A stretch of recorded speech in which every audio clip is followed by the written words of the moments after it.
Alright campers, here we are with the final installment of 11.1, and we are going to talk about something that pops up late in 11.1, which is the discussion of the robustness of the t-distribution. So in general, when we're talking about a robust distribution, we're talking about the generation of a confidence interval or a statistical test where the p-value or the interval itself doesn't change much when the assumptions of the particular procedure are not met. And really the one that we're talking about is more or less the normality clause.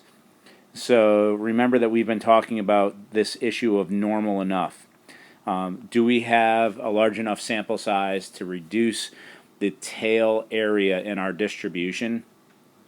And the t-distribution is a robust distribution, meaning that the p-values won't change and the confidence interval won't change much when the normal enough condition isn't exactly met. But there are a few conditions under which we can proceed without caution. Otherwise, we're going to do the same as we've done with every test. When a condition isn't met, we will proceed with caution. So on the next slide, I have a picture right out of your book that's going to address the kind of three intervals that we looked for and what we're going to say for each one. So this page should look familiar. It's right out of your book. By the way, if you haven't been reading through the book, that's your bad. You should be doing so. Pause the video right now and read through the bulleted items for the use of the T procedure, and then hit play when you're ready to hear my discussion. So the question here is it appropriate to use or should we not be using the T distribution when we have certain sample size issues and outlier issues? The answer is always yeah, we're always going to use it. So yep, use.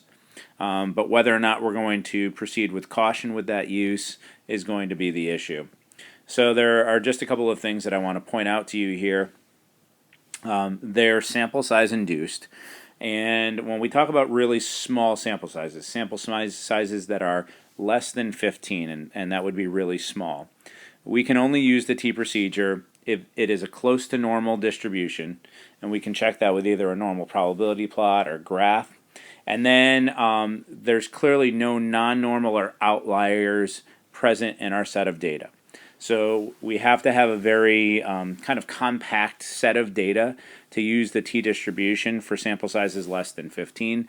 Otherwise, outlying values, which can be checked, of course, with a modified box plot. So this would be a great place for your modified box plot to check for outliers. Less than 15, we want to check that, and if we have to, we will proceed with caution. The next particular sample size that we're looking for is at least 15, but less than 40. So that will give us bullet 2. And we can use this as long as we don't have outliers and strong skewness. So once again, this is going to be a graphical check. And with every assumption that we've been talking about this year, you know that it's important that we check. So if you have a sample size of 18, I want to see that you've referred to the graph or you've checked to see whether or not the distribution is skewed or whether or not outliers exist, but we're not going to get into an argument as to how skewed is skewed enough to proceed with caution. I will leave that up to you. The big thing is that you are identifying that n is between 15 and 40, and therefore you can't have strong skewness. So either proceed with caution with unknown information about outliers and skewness, or generate the graph to support whatever you're going to say. And finally, n greater than or equal to 40 is actually an odd number. I mean, I know 40 is even, but the CLT kicks in at 30, so typically we say that at 30 or above, the central limit theorem is going to guarantee us normality for our distribution, when in fact for the t-distribution they're referencing the 40.